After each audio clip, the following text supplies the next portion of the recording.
For whatever reason, some people don't seem to know this, and I'm not talking about you, but I think we should get it in our consciousness so we're just aware of it. But for whatever reason, some people don't think that fantasy is fantasy, and I want to talk about that today.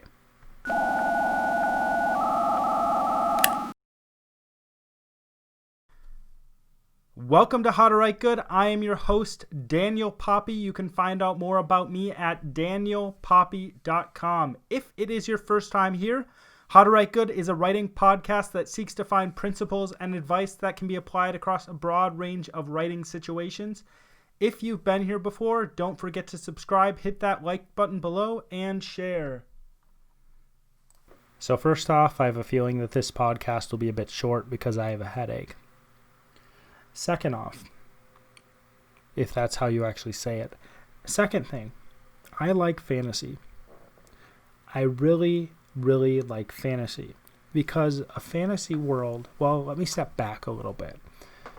When you write, you present, if you do it well, you present different ideas to people, right? For example, you may have a particular view on a pen. It sounds like a boring thing to write about, but I don't put it past someone who's a good enough writer to make describing a pen interesting, or talking about a pen interesting, or talking about a pencil interesting. There's this idea, and I don't remember what it is. I think it's a TED Talk where a guy talks about how you by yourself cannot create a pencil, right? Because there's so many different pieces and so many different steps that go into creating a pencil. It's just so difficult to create one single pencil. And it's kind of magic that we can create pencils at all because there's so many people and that connect to the different materials, and so many people that go into the process of creating a single pencil. But you might be able to talk about a pencil or a pen in a way that fascinates people, that changes their mind, that shows them something about pencils or pens that they've never thought about before, that gives specialness to that specific thing, right? And as writers, that's what you're trying to do. You're trying to, in the end, you want people to see the world more clearly.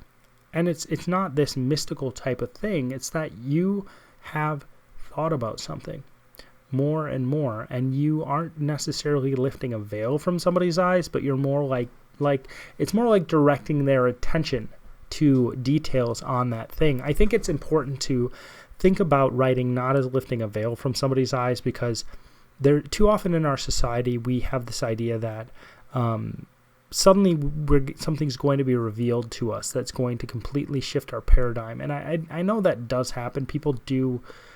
Somebody says, oh, this is actually true about society, right? And then it shifts somebody's paradigm. They're like, whoa, is it really? And the person's like, yeah, it definitely is. And then they're suddenly like, whoa. And the reason why I don't think writing is like that is because it's showing people what they already see. It's showing people what they already know, but it's stopping on that thing. And it's saying, hey, look at this thing. And it's saying you're not stupid. It's saying that if the writer does it well, I think the writer is saying, hey, you're not stupid. You are not someone who it's not saying that the writer has access to a different world than the person reading, but it's saying, hey, I just take time to look at stuff. Take time, look at stuff, look at this thing, it's really interesting. And then you reveal something to someone else, and you can reveal different ideas, you can reveal different experiences, all these different things that a person would never experience themselves. And it takes I think anybody can do that. It doesn't take a special type of person to do that. I think anybody can do that. Now, how does this relate to fantasy? Well, if that's what writing is, and storytelling goes along with that and helps us to experience new experiences, fantasy takes that to as far as it possibly can go, right? With writing, if we're writing fiction, we are stepping outside of our world to a certain degree. If we're writing fantasy, we're in some ways stepping outside of our universe. Actually, we are kind of in a way stepping outside of our universe. We are trying to create a world completely different or unique from our universe. It has its own political system.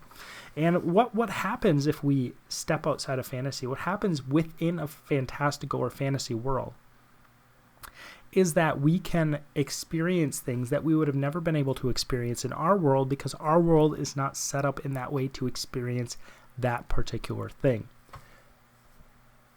So, I mean, the typical fantasy world we point to is Lord of the Rings. It's a completely different world than our own.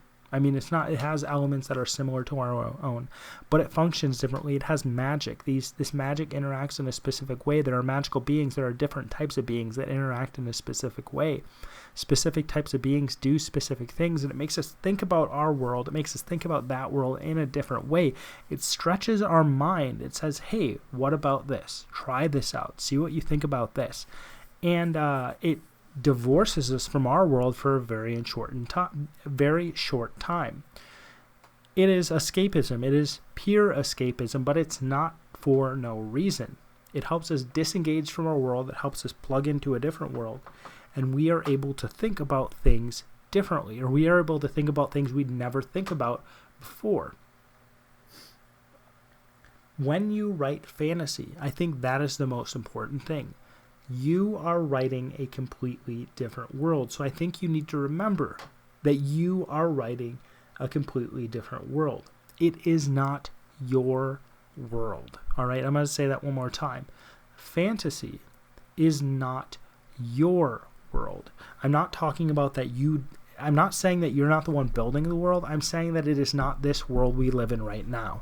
It is not your real experiences. Fantasy is not your world. That's what I mean by it. It's not your experiences. It's not the politics of our world. It is not the way in which our culture exists in the world. It is not where our world exists geographically in space.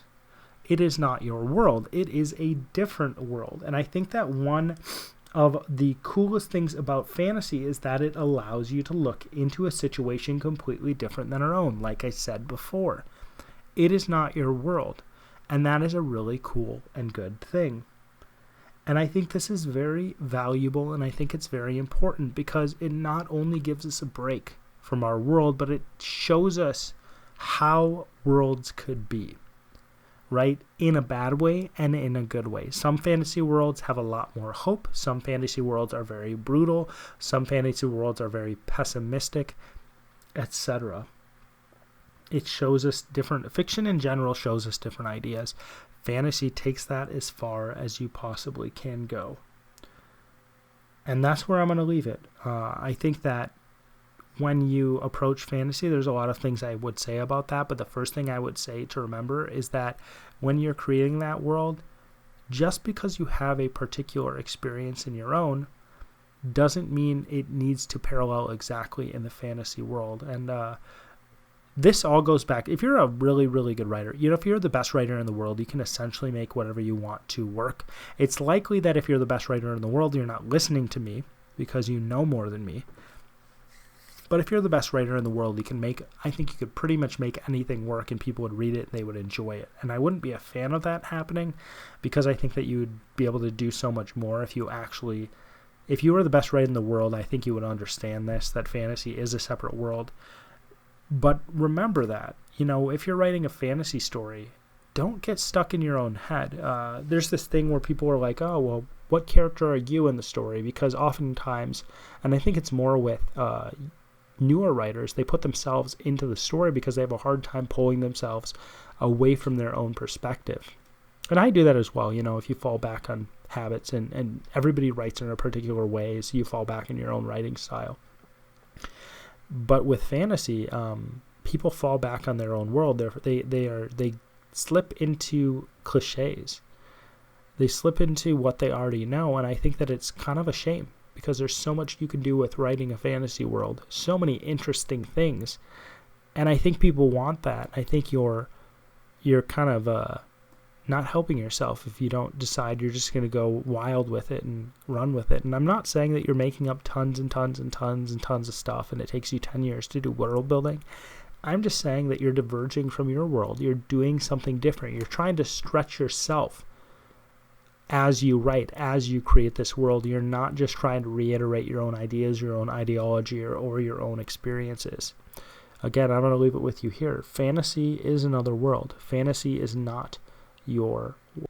If you enjoyed this podcast and you want to support me, there's really one simple thing you can do. You can go to danielpoppie.com/newsletter and sign up for my newsletter. And when you sign up, you'll actually be able to get access to my publication roadmap. So that's everything I have planned for pretty much every project I have into the next decade. Again, that is danielpoppie.com/newsletter.